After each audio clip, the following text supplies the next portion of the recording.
पिछले वीडियो में हमने लार्ज इंटेस्टाइन के डिफरेंट पार्ट्स के बारे में पढ़ा था। लार्ज इंटेस्टाइन 3 पार्ट से बनती है, सीकम, कोलोन और रेक्टम। रेक्टम ओपन होता है एनस में, जो कि एलिमेंट्री कैनाल का लास्ट यानी कि पोस्टीरियर एंड पार्ट है। इस पर्टिकुलर वीडियो में हम पढ़ेंगे हिस्टोलॉजी ऑफ एलिमेंट्री कैनाल, जो कि इस चैप्टर का बहुत इंपॉर्टेंट हिस्सा है। आपके नीट में इस हिस्टोलॉजी से बहुत सारे क्वेश्चन आ सकते हैं, और क्योंकि इसका ये हर एक पार्ट, हर एक वर्ड बहुत ही ज़्यादा इंपॉर्टेंट है, तो इस वीडियो को आप बहुत ध्यान से देखें। सबसे पहले जब हम एलिमेंट्री कैनाल की हिस्टोलॉजी की बात करते हैं, तो सबसे पहली बात आपको ये समझना होगा कि एलिमेंट्री कैनाल में 4 लेयर होती हैं। इन 4 लेयर के बारे में हमें जब पता चला, जब हमने एलिमेंट्री कैनाल का सेक्शन देखा। तो यहाँ पे हम एलिमेंट्री कैनाल के सेक्शन को पढ़ेंगे, और उस सेक्शन में हम ये देखेंगे कि जो लेयर्स हैं वो बाहर से अंदर की तरफ कैसे प्रेजेंट है, किस तरीके से अरेंज्ड हैं। तो here the first part, that is this particular alimentary canal is made up of 4 layers, यानी कि जो एलिमेंट्री कैनाल है ये 4 लेयर से बनी है। अब ये एलिमेंट्री कैनाल का सेक्शन है, ट्रांसफर सेक्शन है। मान लीजिए ये एलिमेंट्री कैनाल है, ये पूरी। इस एलिमेंट्री कैनाल को हमने सेक्शन काटा, यहाँ से काटा, ट्रांसफर सेक्शन काटा, ये आधा हुआ बीच में से, और हम इसको इस तरीके से देख रहे हैं, यानी कि हम सामने से देख रहे हैं। ये सामने वाला हिस्सा है एलिमेंट्री कैनाल का, ये सेक्शन कट चुका है यहाँ से। This section is known as transfer section. इस सेक्शन को हम बोलते हैं ट्रांसफर सेक्शन। इस ट्रांसफर सेक्शन में हम बाहर से जब अंदर की तरफ आएंगे तो हमें 4 अलग अलग लेयर मिलेंगी, और वो 4 अलग अलग लेयर किस तरीके से अरेंज है। सबसे पहली सिरोसा, जो आउटर मोस्ट लेयर है, उस आउटर मोस्ट लेयर को हम बोलेंगे सिरोसा। सिरोसा पहली लेयर है, आउटर मोस्ट लेयर है। जब हम सिरोसा से और अंदर जाएंगे, बाहर से अंदर जा रहे हैं एलिमेंट्री कैनाल के, तो सिरोसा से और अंदर जाएंगे तो यहाँ पे आ जाती है मसल से बनी हुई लेयर। तो सिरोसा के जस्ट अंदर ये जो गोल गोल आपको दिखाई दे रही हैं, ये होती तो गोल हैं, बट इनका नाम है लॉन्गिट्यूडनल मसल्स। तो बाहर प्रेजेंट है, इसलिए इसको बोला जाता है आउटर लॉन्गिट्यूडनल मसल्स।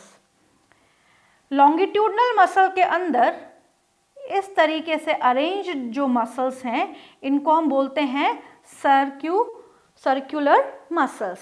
ये जो मसल्स हैं इनको हम क्या बोलते हैं? Circular muscles. तो इनको बोलते हैं इनर सर्कुलर, क्या बोलेंगे इनको? Inner circular muscles. और दोनों को एक साथ बोला जाता है मस्क्यूलैरिस। तो ये एनसीईआरटी का डायग्राम है, और इस डायग्राम को आपको बहुत ध्यान से पढ़ना है, क्योंकि पूरा का पूरा इस तरीके से ही क्वेश्चन आता है कि लेयर्स का अरेंजमेंट बाहर से अंदर क्या है या अंदर से बाहर क्या है। इसके बाद वाली जो लेयर आती है, यानी कि ये वाली जो पूरा पार्ट हो गया, ये पूरा हो गया मस्क्यूलैरिस, कंप्लीट पार्ट हो गया मस्क्यूलैरिस, यानी कि मसल लेयर काफी मोटी है। इसके बाद की जो लेयर आती है, उस लेयर को हम बोलते हैं सब म्यूकोसा, यानी कि मस्क्यूलैरिस के अंदर वाली जो लेयर है उसको बोलते हैं हम सब म्यूकोसा, और सब म्यूकोसा के अंदर वाली जो लेयर है उसको हम बोलते हैं म्यूकोसा।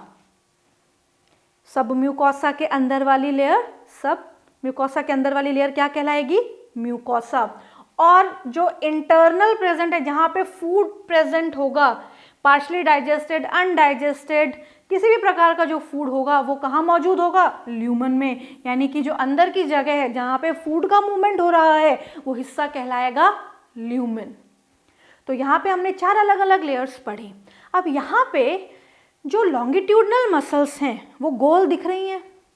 ये जो लॉन्गिट्यूडनल मसल्स हैं यहाँ पे हमें गोल दिख रही हैं, और जो सर्कुलर मसल्स हैं वो हमें छोटे छोटे डैश जैसी दिखाई दे रही हैं, कि डैश लगा दिए गए हैं। अब यहाँ पे ये मसल्स कैसे हमें दिखेंगी? कंफ्यूज कर रही हैं, लंबी हैं बट गोल दिख रही हैं। तो यहाँ पे ध्यान से सुनना कि जो लॉन्गिट्यूडनल मसल्स हैं, ये मान लीजिए लॉन्गिट्यूडनल मसल्स हैं, ये इस तरीके से अरेंज है एलिमेंट्री कैनाल में। तो जब लॉन्गिट्यूडनल मसल्स हैं इस तरीके से, ये लंबी मसल्स हैं, ये एक मसल है, ये दूसरी मसल है। अब ये जो लॉन्गिट्यूडनल मसल्स हैं इनका सेक्शन काटा, इस लॉन्गिट्यूडनल मसल का जब सेक्शन काटेंगे तो गोलाई तो दिखेगी सामने से, हम सामने से देख रहे हैं ना, तो सामने से गोला ही दिखेगा, यानी कि इसका सेक्शन हम देख रहे हैं तो सेक्शन में ये गोल दिखाई देंगी। हम इसको कंप्लीट नहीं देख रहे हैं, हम इसका सेक्शन देख रहे हैं, तो इसका जब हम सेक्शन काटेंगे तो ये सेक्शन में सामने से गोल ही दिखाई देंगी इस तरीके से। और वही जब सर्कुलर मसल्स हैं पूरी सर्कल में नहीं दिखाई देंगी। तो यहाँ पे हमने पढ़ा कि 4 अलग अलग लेयर्स हैं और वो किस तरीके से अरेंज्ड हैं। इनको एक बार फिर से डिस्कस करते हैं, थोड़ा सा और जो व्यू है उसको एनलार्ज करते हुए इन बातों को समझते हैं। सबसे बाहर वाली लेयर, हमने इन लेयर्स को अलग अलग कर दिया। सबसे बाहर वाली लेयर सीरोसा, सबसे बाहर वाली लेयर सीरोसा। सीरोसा के अंदर लॉन्गिट्यूडनल मसल यानी मस्कुलरिस शुरू हो गया, तो मस्कुलरिस में आउटर लॉन्गिट्यूडनल, ये जो मसल्स हैं ये आउटर लॉन्गिट्यूडनल मसल्स हैं।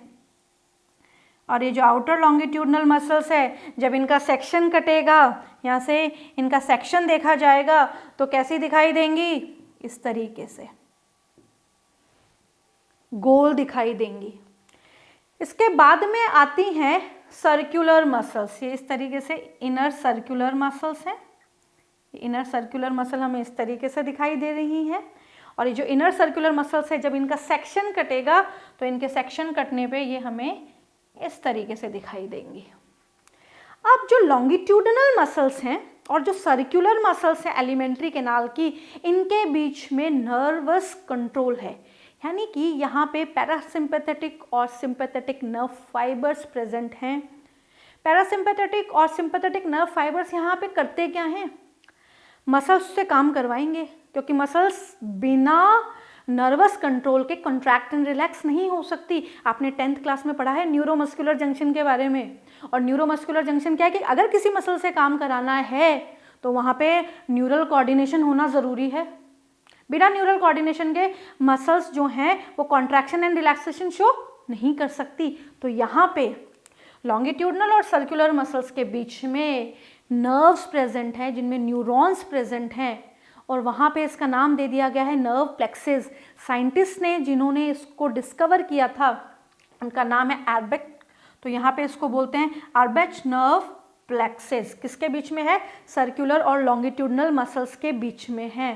क्वेश्चन आता है कि सर्कुलर और लॉन्गिट्यूडनल मसल्स के बीच में जो नर्व फाइबर्स मौजूद हैं उनका नाम क्या है, उन प्लेक्सेस का नाम क्या है। इसके बाद में जब हम बात करते हैं मस्कुलरिस लेयर की, मस्कुलरिस लेयर में सर्कुलर और longitudinal, longitudinal out, circular in. इसके बाद आती है सब म्यूकोसा। मस्कुलरिस के बाद में जो लेयर आती है उसको हम बोलते हैं सब म्यूकोसा। सब म्यूकोसा के अंदर जो लेयर आती है उसको हम बोलते हैं म्यूकोसा। और जो इंटरनली प्रेजेंट है वो है ल्यूमेन, यानी कि जो भी चीज़ यहाँ होगी वो या तो फूड होगी, डाइजेस्टेड फूड होगी, या अनडाइजेस्टेड फूड के फॉर्म में यहाँ पे प्रेजेंट होगी, यानी कि यहाँ पे फूड का मूवमेंट होगा, ल्यूमेन में फूड का मूवमेंट होगा। एक और इम्पॉर्टेंट बात, जब सब म्यूकोसा की बात करते हैं और यहाँ पे हम बात करते हैं सर्कुलर मसल्स की, तो इनके बीच में भी सर्कुलर मसल्स और सब म्यूकोसा के बीच में भी यहाँ पे नर्व्स प्रेजेंट है, नर्व फाइबर्स प्रेजेंट हैं। इनको बोला जाता है मिसनर्स प्लेक्सेस। बट स्टमक में एक्सेप्शनली ऐसा नहीं होता, क्योंकि स्टमक में एक और एडिशनल लेयर प्रेजेंट होती है जिसको हम अभी नेक्स्ट पार्ट में डिस्कस करेंगे कि किस तरीके से, नेक्स्ट स्लाइड में किस तरीके से ऑब्लिक मसल्स यहाँ पे स्टमक में मौजूद हैं और वो किस तरीके से जंक्शन बनाने का काम करती हैं। तो यहाँ पे हमने अलग अलग लेयर्स पढ़ी, हमने ये सारी जो लेयर्स पढ़ी हैं ये ट्रांसफर सेक्शन वाइज पढ़ी हैं। यहाँ पे ये लेयर्स जो आप पढ़ रहे हैं इन लेयर्स को हमने किस फॉर्म में पढ़ा, ट्रांसफर सेक्शन की फॉर्म में पढ़ा।